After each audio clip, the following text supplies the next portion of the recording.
Hi, my name is Audrey Bui. I am the 2025 curator at VAALA for the Gallery Beyond Walls exhibition. This year we are showcasing on Refuge 50 Years of Recomposition here at OCA, or the Orange County Center for Contemporary Art in Santa Ana. The show is running from October 4th to October 24th. On Refuge, 50 Years of Recomposition is themed around the 50th year anniversary of the establishment of the Vietnamese American community. The show showcases 13 multi-generational and also multi-medium artists.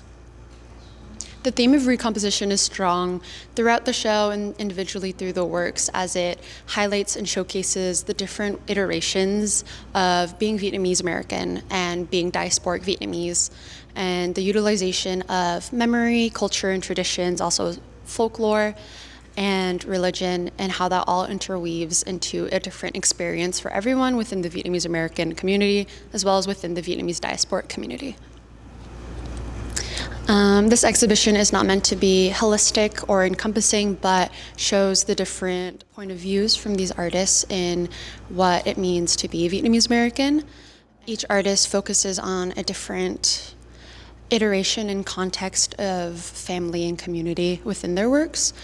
And the application in each medium is different and applies in the way that the artist kind of articulates culture and memory, and how to utilize memory and the personal archive by combating ethnographic archives that are found in institutions. And it really makes it personal in terms of the presentation of Vietnamese art and Vietnamese contemporary art. This is Return Home by Phum Nguyen, a Cambodian Vietnamese artist, and this series focuses on the repatriation, the conceptual repatriation of Cambodian artifacts that were looted from Angkor Wat during the Cambodian genocide. So each of these figures and also the graphite drawings of the Buddha heads are objects within Western institutions' collections, namely institutions within Southern California, like the Norton Simon and LACMA. Return Home focuses on a conceptual want of picturing what it would be like if we could repatriate these objects back to Cambodia and reallocate autonomy and agency within culture, and also the refugee experience and being able to return home. Each statue is dismembered at the head, and the heads are the drawings and disfigured from the body, which kind of shows the fragmentation and the ripping apart of these cultural artifacts that are deeply religious and important, and how they're treated to be as objects for collection within Western institutions with no regard to its origin. This is work by Hum Le, who is a artist based in the American South.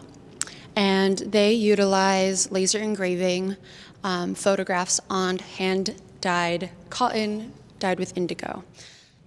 Hum incorporates embroidery and utilizes their personal archive of photography. So these are Hum's maternal grandparents.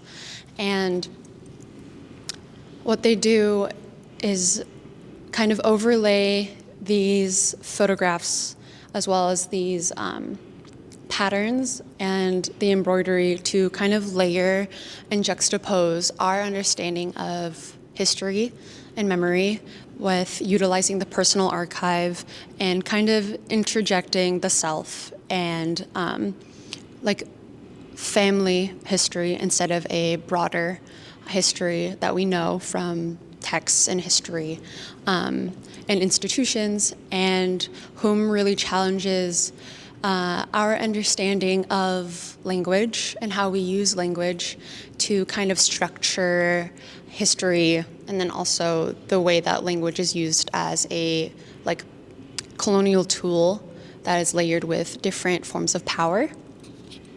And by utilizing a personal archive of their family, it really intermixes the personal versus the collective understanding of history, especially the history that's entangled within the Vietnam War. So this is a work by Tuan Andrew Wing, an artist who actually just received the MacArthur Grant.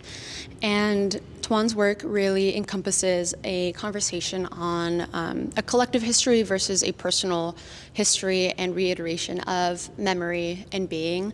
And so this is a refabrication of a existing tombstone plaque that was found on on Bidom, an island in Malaysia, which housed the longest running as well as the largest Vietnamese refugee camp. The plaque centers around the experience of Vietnamese boat people and honors those who were lost at sea. The choice to refabricate this plaque instead of utilizing the original is an act of care in the sense that it is respecting the original plaque and allowing it to stay on Bidom as it is a part of the landscape now. It's a part of that island's history, and currently it's on the island still, and it's being encased in vegetation, and it's kind of slowly eroding by the climate and the environment that it's in. And so this plaque is part of a larger series of sculpture works that are a part of Tuan Andrew Wing's film, The Island, which was shown at the Whitney Biennial in 2017. This is Security Blanket by Dan Lin Pham, and it is a textile work composed of molded polyester fabric to represent a visualization of what it looks like with an X-ray scan going through TSA. And what it comments on is the experience as a refugee, as an immigrant within the United States, and it touches upon the history and the experience of racial profiling, and the objects within the blanket, within the textile, it conveys the same experience, the same immigrant experience within the United States as these objects are being molded by heat and under pressure to become something that is quote unquote safe or quote unquote okay.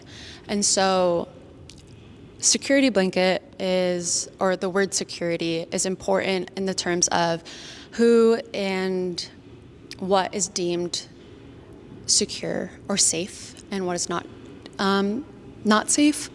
And it's this screening of people who are not, from the United States, and kind of being put at a higher level of scrutiny and bias. This is a component of a series of works called Damaged Gene by Dinh Q. Lê, which was a part of a pop-up show in 1998 in Ho Chi Minh City. And what Din did with this pop-up show was create a kind of vending stall in which there were all of these different tchotchkes and dolls and babies' clothing.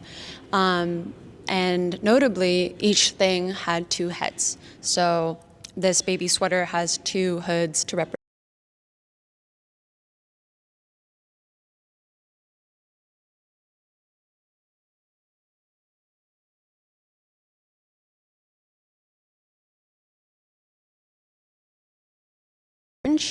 which had done significant damage to the Vietnamese people and continues to generationally. So Dinh Q. Lê uses Damaged Gene to kind of convey this brutality through a sort of playful way that is a bit shocking once you hone in and understand what's going on with the works. These are 3D sculpture busts that are made by Ann Lee, who is an LA-based professor of photography as well as an artist. And so these images, or these sculptures, are 3D printed versions of composite images of self-portraits of Anne and her parents as they are now in the current form, and as when Anne was a child, but then when her parents were younger, when they initially immigrated over to the United States.